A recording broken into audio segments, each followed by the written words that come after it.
Nə qədər düymə var burada? Xeyrin açıq qapı siyasəti mənim həyata keçiriləcək. Mənim adım İlkin, mən bu restoran direktoruyam. Biz restoranımızın görünmədiyi tərəfləri qonaqlarımıza göstəririk. Məsələn, kartoşkalardan qonaqlarımızı təqdim etdiyimiz sol. Bu isə dondurusuzdur. İzləmə monitorudur.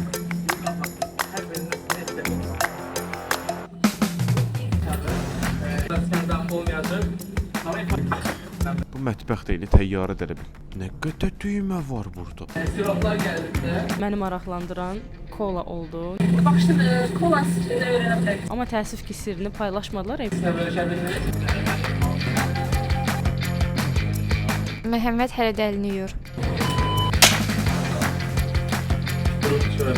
Deyəsən indi əməliyyata girəcəyik. Biz də burger hazırlayacağıq. Burada ağlıma bir burger ideyası gəldi, amma sonra dedilər ki, var o burger. Təəssüf ki, siz burcu artıq menümüzdə mövcuddur.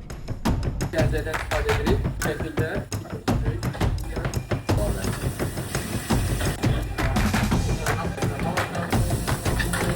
O ətləri istəyirəm, hamısını üst-üstə qoyum, özüm yeyim.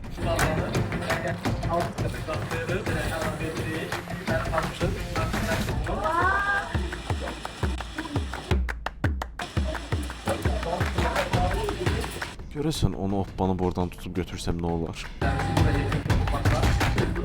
Yoklar bu dolabda saxlanır. Onu gətirsiniz. Mən də istəyirdim öz firmi bişirim, amma neysə daha keşli sevər bişirir. Məhəmməd də orada imkan vermirdi. Zarafatları ilə bezdirmişdi məni. Bəli, mən bişirdim. Əslində fritur bişirib. Uşaqlar da baxıl-baxıl baxırdılar.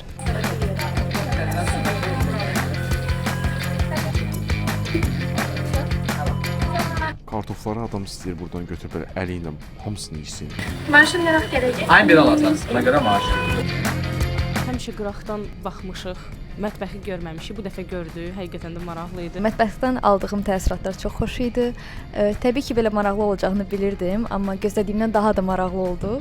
Ümumiyyətlə məhsulların hazırlanması, keyfiyyəti çox yüksək səviyyədə idi. Çox maraqlı idi həqiqətən. Mən mətbəxi sadə bilirdim, amma elə deyilmiş. Ardında görmədiyimiz çox nüanslar var. Adətən ən belə asanlığından götürürəm ki, əl yumadan tutmur bu yeməklərin hazırlanmasına qədər çox incə detallara fikir verilir. Bu çox həm gigiyenik, həm də yaxşı bir şeydir. Yemək gəldi. Gedək yeməyə.